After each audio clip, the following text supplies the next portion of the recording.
Selamat sore Ibu dan teman-teman semua. Perkenalkan nama saya Suster Elen Anika Sari Saromaha dengan NIM 1020240006.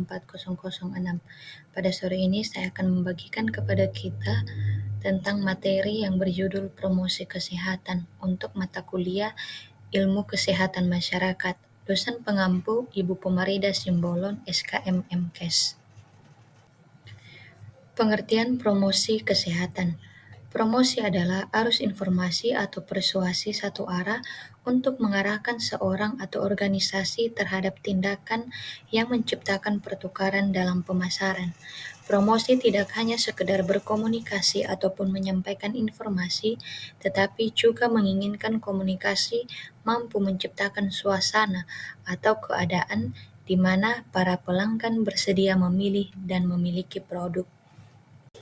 Menurut WHO, promosi kesehatan adalah proses mengupayakan individu dan masyarakat untuk meningkatkan kemampuan mereka mengandalkan faktor-faktor yang mempengaruhi kesehatan, sehingga dapat meningkatkan derajat kesehatannya. Dapat disimpulkan bahwa promosi dalam bidang kesehatan diarahkan untuk mengubah perilaku kesehatan masyarakat. Promosi kesehatan sebagai pendekatan terhadap faktor perilaku kesehatan kegiatannya tidak terlepas dari faktor-faktor yang menentukan perilaku tersebut. Tujuan promosi kesehatan. Pertama, dimensi holistik kesehatan, meliputi aspek fisik, mental, sosial, dan spiritual untuk kesejahteraan optimal. Kedua, definisi paradigma sehat, memahami cara pandang holistik dalam pembangunan kesehatan yang proaktif dan antisipatif. Ketiga, tujuan utama paradigma, mendorong kemandirian masyarakat dalam menjaga kesehatan dan mencegah penyakit. Keempat, fokus kebijakan kesehatan, mengutamakan pencegahan dan promosi kesehatan daripada pengobatan penyakit. Visi promosi kesehatan. Visi adalah impian, cita-cita atau harapan yang ingin dicapai oleh suatu kegiatan atau program. Promosi kesehatan sebagai lembaga atau institusi atau suatu program yang seyogianya mempunyai visi dan misi yang jelas. Adapun visi promosi kesehatan antara lain yaitu mau, willingness, memelihara dan meningkatkan kesehatannya. Kedua, mampu, ability, memelihara dan meningkatkan kesehatannya. Memelihara kesehatan berarti mau dan mampu mencegah penyakit, melindungi diri dari gangguan-gangguan kesehatan. Yang pertama, meningkatkan kesehatan. Berarti mau dan mampu meningkatkan kesehatannya. Kesehatan perlu ditingkatkan karena derajat kesehatan baik individu, kelompok, atau masyarakat itu bersifat dinamis, tidak statis. Misi promosi kesehatan. Menurut Kemenkes, secara umum misi promosi kesehatan ada 3. Yang pertama, advokat. Kegiatan advokat ini dilakukan terhadap para pengambil keputusan dari berbagai tingkat dan sektor terkait dengan kesehatan.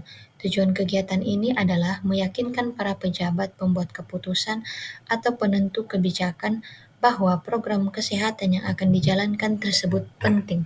Yang kedua, menjembatani atau mediate. Promosi kesehatan juga mempunyai misi mediatur atau menjembatani antara sektor kesehatan dengan sektor yang lain sebagai mitra. Ketiga, memampukan, enable. Sesuai dengan visi promosi kesehatan, mau dan bisa memelihara serta meningkatkan kesehatannya. Promosi kesehatan mempunyai misi utama untuk memampukan kesehatan. Ruang lingkup berdasarkan aspek kesehatan. Ruang lingkup atau bidang garapan promosi kesehatan, baik sebagai ilmu maupun sebagai seni, mencakup berbagai bidang atau cabang keilmuan lain. Ilmu-ilmu yang dicakup promosi kesehatan menurut Teori dan Kesehatan 2014 dapat dikelompokkan menjadi 2 bidang. Pertama, ilmu perilaku, yakni ilmu-ilmu yang menjadi dasar dalam membentuk perilaku manusia, terutama psikologi, antropologi, dan sosiologi. Kedua, ilmu-ilmu yang diperlukan untuk intervensi perilaku, pembentukan perubahan perilaku, antara lain pendidikan komunikasi, manajemen kepemimpinan, dan sebagainya. Ruang lingkup promosi kesehatan berdasarkan tatanan. Yang pertama, promosi kesehatan pada tatanan keluarga. Kedua, promosi keluarga pada tatanan sekolah. Ketiga, promosi kesehatan pada tempat kerja.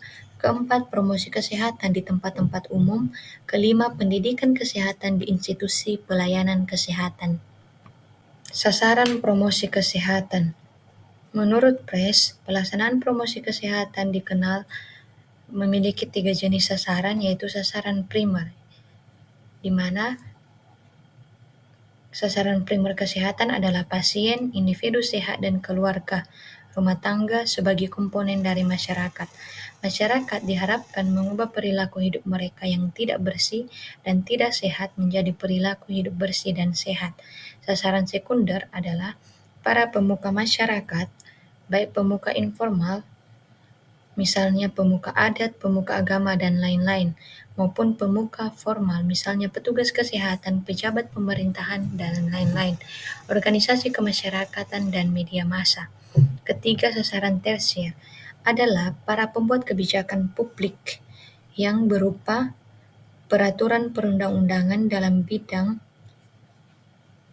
kesehatan dan bidang lain yang berkaitan, serta mereka yang dapat memfasilitasi atau menyediakan sumber daya. Jenis-jenis media promosi dibagi menjadi 4 kategori utama. Yang pertama, media cetak, booklet, leaflet, flyer, flipchart, poster, brosur, kartu kuartet, dan lain-lain. Kelebihannya murah, mudah dibawa, dan dapat dibaca berulang. Yang kedua, media elektronik, video, audio, PowerPoint, animasi, televisi, radio, aplikasi mobile, dan website. Sedangkan media luar ruang seperti spanduk, banner, papan reklame. Keempat, media digital atau sosial. Media sosial seperti Instagram, Twitter, TikTok, Facebook. Infografis digital, konten video pendek, dan platform daring lainnya. Pengertian berbagai media promosi. Untuk media cetak, booklet adalah salah satu alat yang penting dalam mendukung proses pembelajaran yang efektif dan efisien. Materi yang terdapat di dalam booklet disajikan dengan bahasa yang jelas dan mudah dipahami, dengan tujuan meningkatkan efektivitas pembelajaran. Kedua, leaflet adalah bahan cetak tertulis berupa lembaran yang dilipat tapi tidak dimatikan atau dicahit, yang berisikan materi-materi pembelajaran. Kedua, flip chart adalah media presentasi atau alat bantu komunikasi visual yang terdiri dari kumpulan lembar kertas berukuran besar yang dijilid atau dipasang pada bagian atas sebuah penyangga atau stand. Keempat, brosur adalah media informasi atau promosi yang dicetak pada selembar atau beberapa lembar kertas dan dilipat menjadi beberapa bagian. Untuk media elektroniknya, yang pertama, video adalah media audiovisual yang menampilkan rangkaian gambar bergerak yang disertai suara dan disusun secara berurutan, sehingga menghasilkan suatu tayangan yang dapat menyampaikan informasi, pesan, pendidikan, hiburan, atau dokumentasi. Kedua, audio adalah media yang berkaitan dengan suara atau bunyi yang dapat didengar oleh indera pendengaran manusia. Ketiga, PowerPoint adalah perangkat lunak presentasi yang digunakan untuk membuat, mengedit, dan menampilkan materi presentasi dalam bentuk slide. Ketiga, animasi adalah teknik menampilkan rangkaian gambar, objek, atau ilustrasi secara berurutan dalam waktu yang sangat cepat sehingga menghasilkan ilusi gerakan. Kedua, televisi adalah media komunikasi massa yang digunakan untuk menyampaikan informasi, edukasi, dan pesan-pesan kesehatan kepada masyarakat melalui siaran audiovisual yang menggabungkan unsur gambar bergerak dan suara. Ketiga, radio adalah media komunikasi massa yang digunakan untuk menyampaikan informasi, edukasi, dan pesan-pesan kesehatan kepada masyarakat melalui siaran suara. Aplikasi mobile adalah perangkat lunak yang dirancang untuk dijalankan pada perangkat bergerak seperti smartphone atau tablet, yang digunakan sebagai media untuk menyampaikan informasi, edukasi, pemantauan, dan kampanye kesehatan kepada masyarakat. Kedua, website adalah media berbasis internet yang digunakan untuk menyampaikan informasi, edukasi, kampanye, dan layanan kesehatan kepada masyarakat melalui halaman web yang dapat diakses menggunakan komputer, laptop, tablet, dan smartphone. Satuan acara pendidikan atau penyuluhan yang isinya adalah waktu dan tempat, isi atau materi. Ketiga, metode pendidikan di mana harus disesuaikan dengan sasaran dan aspek, yaitu pengetahuan, sikap, keterampilan yang ingin dicapai. Yang keempat adalah media. Media yang digunakan harus sesuai dengan sasaran, tingkat pendidikan, aspek yang ingin dicapai, metode yang dipakai, dan sumber daya yang ada. Kelima adalah rencana kegiatan, terdiri dari pendahuluan, mempersiapkan segala alat dan bahan yang diperlukan untuk pencapaian pendidikan, menjelaskan maksud program dan tujuannya. Yang kedua, penyajian, menyampaikan pesan sesuai metode dan media yang digunakan. Ketiga adalah penutup, menguji keberhasilan penyampaian pesan dan tindak lanjut. Yang keenam adalah evaluasi, merupakan proses penilaian terhadap keberhasilan program pendidikan dengan melihat perubahan yang terjadi pada aspek pengetahuan, sikap, dan keterampilan sesuai dengan rancangan TIK atau TU yang telah disusun sebelumnya. Alat ukur yang digunakan untuk mengevaluasi keberhasilan tersebut dapat berupa kuesioner, lembar observasi, wawancara, dan dokumentasi. Yang ketujuh adalah lampiran materi. Tujuan penggunaan media promosi kesehatan yaitu media dapat mempermudah penyampaian informasi. Kedua, media dapat menghindari kesalahan persepsi. Ketiga, media dapat mempermudah pengertian. Media dapat memperjelas informasi yang disampaikan. Media dapat mengurangi komunikasi yang verbalistik. Media dapat menampilkan objek yang dapat ditangkap. Dan terakhir, media dapat memperlancar komunikasi dan lain-lain. Sekarang kita masuk pada contoh kasus. Di sebuah desa terjadi peningkatan kasus demam berdarah dengue.